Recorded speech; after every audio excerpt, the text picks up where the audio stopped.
श्री साई समर्थ परब्रह्म स्वरूप ही थे।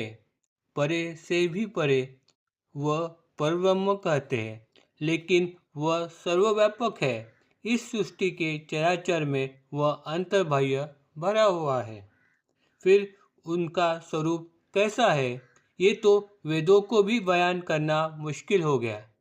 नेति नेति यानी इम्पॉसिबल करके वो बता नहीं सके, या फिर वेदों को वो पता चल गया है लेकिन उसे वो शब्दों में बयान कर नहीं पा रहे हैं। ब्रह्म ज्ञान साधक की भी यही अवस्था होती है। पर ब्रह्म से वो एकरूप हो जाता है, जैसे सागर में सरिता समाए। फिर वह ब्रह्मज्ञानी साधक मौनी हो जाता है। अगर कोई कहे मैंने ब्रह्म को जाना है, तो उसके बातों पर यकीन करना ही मुश्किल है। तो सवाल ये पैदा होता है कि ब्रह्म है कैसा। अगर यही मालूम ना हो तो उसे हम ढूंढेंगे कहाँ पर। ये यानी यह तो अज्ञान के पीछे अंधे जैसे भागने वाली बात हो गई। लेकिन यह ऐसी बातें जिन्हें शब्दों में बयान करना मुश्किल है, उसे श्री साई समर्थ जैसे परब्रह्म स्वरूप विभूति अपने निजी व्यवहार के बातों से सहज सुलभ तरीकों से भक्तों को समझा देते थे।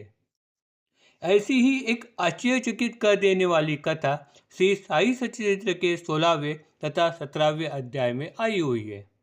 वो उद्भुत कथा यह है। एक भावार्थी लेकिन धन लोभी भक्त के मन में साई के दर्शन की इच्छा जाग उठी। उसने सोचा, बाबा तो साधु संत के मुकुटमणि है, बड़े ही ब्रह्मज्ञानी है। मेरे पास तो सब कुछ है, तो फिर क्यों ना मैं बाबा से ब्रह्मज्ञान ही मांग लूँ, और वो मुझे प्राप्त हो गया तो मैं धन्य धन्य हो जाऊंगा। ऐसा विचार मन में करके वह रिटर्न टांगा बुक करके शिरडी आ गया और उसने बाबा का दर्शन लेकर बाबा से कहा, बाबा मुझे ब्रह्म दिखाओ। यही सोच के मैं घर से शिरडी आया।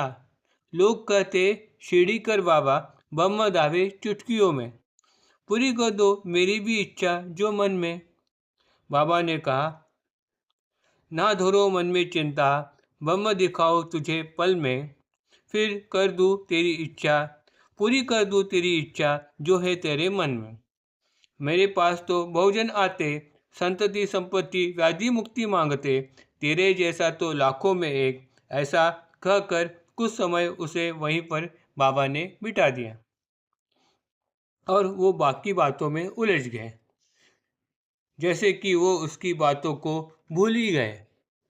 कुछ समय बाद बाबा ने एक लड़के को पास बुलाया और उसे कहा, अरे जाकर नंदूवाणी से मेरे लिए 5 रुपये उधार लेके आना। जा। वो लड़का गया, लेकिन उसे नंदूवाणी नहीं मिला। फिर उसे बाबा ने बाल मारवाड़ी के पास भेजा, वो भी नहीं मिला, और एक दो जगह भेजा, लेकिन वो खाली हाथ लौट आया।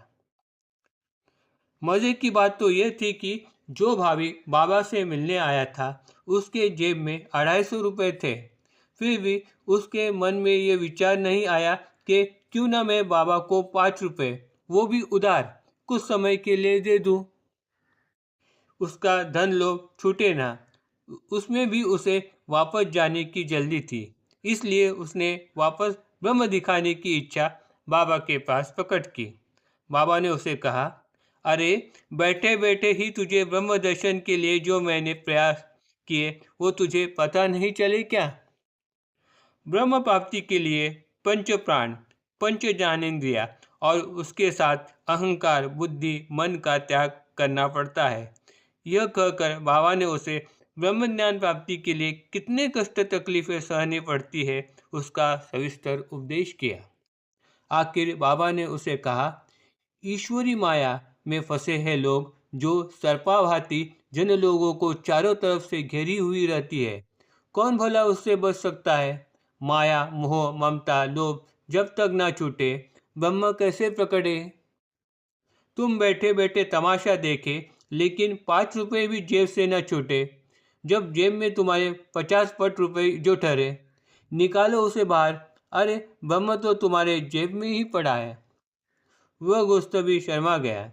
तब बाबा ने उसे कहा, अरे समेट लो ये तुम्हारे ब्रह्म अभिलाषा। जब तक लोभ न छूटे तब तक ब्रह्म ज्ञान न प्रकटे। संत के दर पे जो आता खाली हाथ कभी न जाता, लेकिन अधिकार देखे संत उसका, जिसकी जैसी योग्यता वैसे वो फल पाता। साई कहे, भंडार तो है मेरा भरेला, जो जो मांगे वो पाए, लेकिन देखूं मैं पहले वो कितना सा है। Om Sai Ram. Please like and subscribe my channel.